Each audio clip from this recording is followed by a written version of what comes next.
After public spat with Washington, a key US NATO ally now wants long-range cruise missiles on its soil, raising fresh questions about trust inside the alliance. As the Iran war drains America's arsenal, is this NATO nation rushing to lock in Tomahawk-style firepower while US stockpiles are stretched and attention is elsewhere?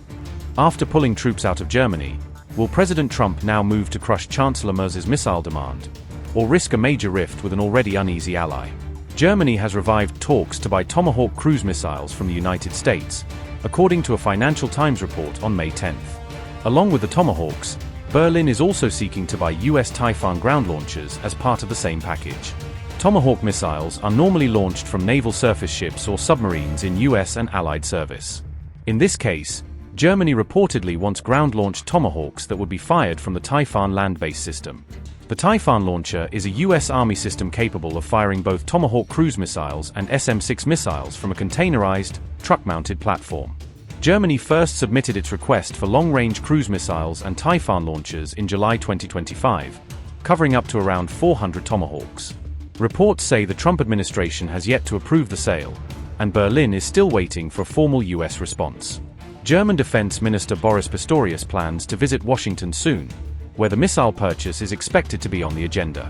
Pistorius hopes to discuss the Tomahawk and Typhon deal directly with US Defense Secretary Pete Hegseth during this visit. US Tomahawk stockpiles were significantly depleted during the war with Iran, after the United States fired hundreds of missiles in the early phases of the conflict. In February, the Pentagon signed a 7-year agreement with industry to increase Tomahawk production and rebuild its cruise missile inventories.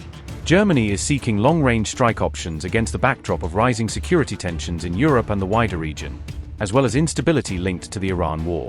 At the same time, bilateral relations between the United States and Germany have deteriorated since the Iran war began, complicating defense cooperation and arms approvals. The US is withdrawing 5,000 troops from NATO ally Germany, the Pentagon announced on May 1st, following an order signed by Defense Secretary Pete Hegseth. The Pentagon said the withdrawal is expected to be completed over the next 6 to 12 months, as units are redeployed or returned to the United States. Officials noted that this drawdown would bring overall US troop levels in Europe back to roughly their pre-Ukraine war posture. The move comes after days of tensions, as a rift over the Iran war widens between Trump and key European capitals, especially Berlin. A senior Pentagon official told reporters that recent German rhetoric on the Iran conflict had been inappropriate and unhelpful for alliance cohesion. The president is rightly reacting to these counterproductive remarks, the official added, directly linking the decision to the political spat. Trump had already threatened earlier in the week to pull forces after sparring with German Chancellor Friedrich Merz, who said Iran was humiliating Washington over the war.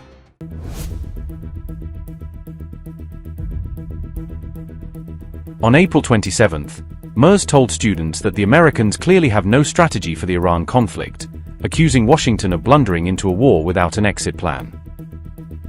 He went further, saying an entire nation is being humiliated by Iranian negotiators, who he described as skillfully dragging the US to Islamabad and back with nothing to show.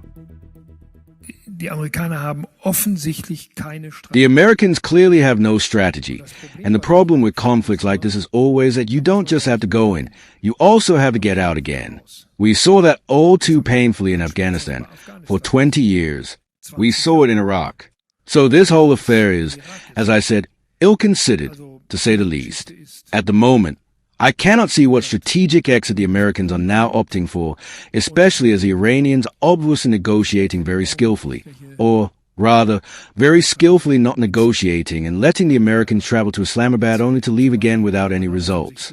An entire nation is being humiliated by the Iranian state leadership, especially by these so-called Revolutionary Guards. We offered, as Europeans, and said that we were willing, after the end of negotiations, to help getting the Strait of Hormuz open again. We offered to send in minesweeper boats from Germany to help free the passage from mines, as it has clearly been, at least partially, mined. We can help there, but first the fighting needs to end. And at the moment, I do not see how this can be realized in the near future, because the Iranians are clearly stronger than one thought, and the Americans clearly don't seem to have a convincing negotiating strategy. I am sorry to have to say it, but at the moment it is a pretty tricky situation. And it is costing us a lot of money. It is costing us a lot of tax money and taxing our economy. This conflict, this war against Iran is having a direct negative effect on our economy and needs to be ended as soon as possible. The next day, Trump shot back online, claiming that Merz thinks it's okay for Iran to have a nuclear weapon, and blasting the Chancellor as dangerously naive. He added that Merz doesn't know what he's talking about, using the same post to attack Germany's economy and defense record as evidence Berlin should not lecture Washington.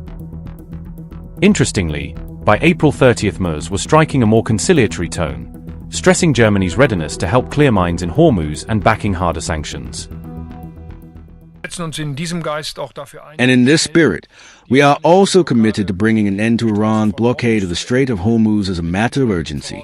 If the necessary conditions are met, Germany stands ready to take military action to ensure the freedom of navigation.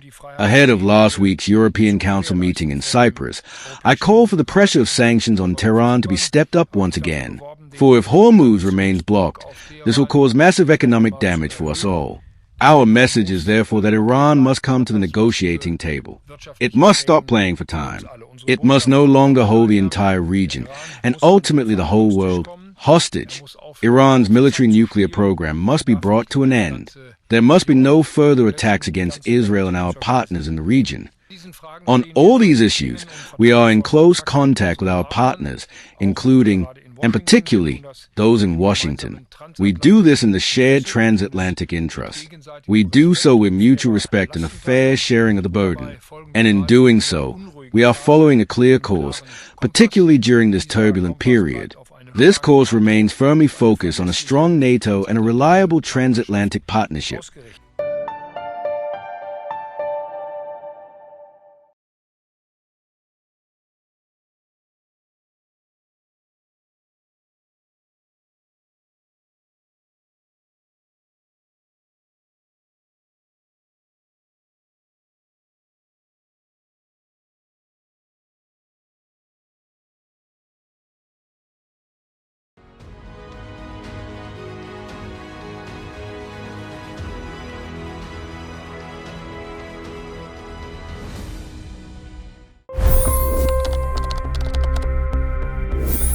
$25 crore गरीब गरीबी को परास्त करके बाहर निकले। For the good of our nation, let's work together and let's truly make America great again. The fastest news breaks. Requested PM saying that look, you will have to speak to Putin and to Zelensky. The biggest news makers. The relationship with India is probably the most important bilateral relationship the US will have for the rest of this century. The capital delivered quite an election result today. Expert analysis.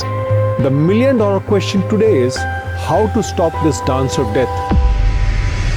Ground reports.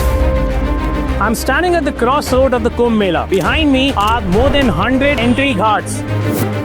Long-form interviews. Exclusionary politics is reflected in Manipur case as well. You don't bother because this is a small state. Deep dive into burning issues. It's often said DRC could be the richest country in the whole world. It's because of what sits underneath. Why exactly did the US topple the Sheikh Hasina government? HD videos. We don't just break news, we break it down.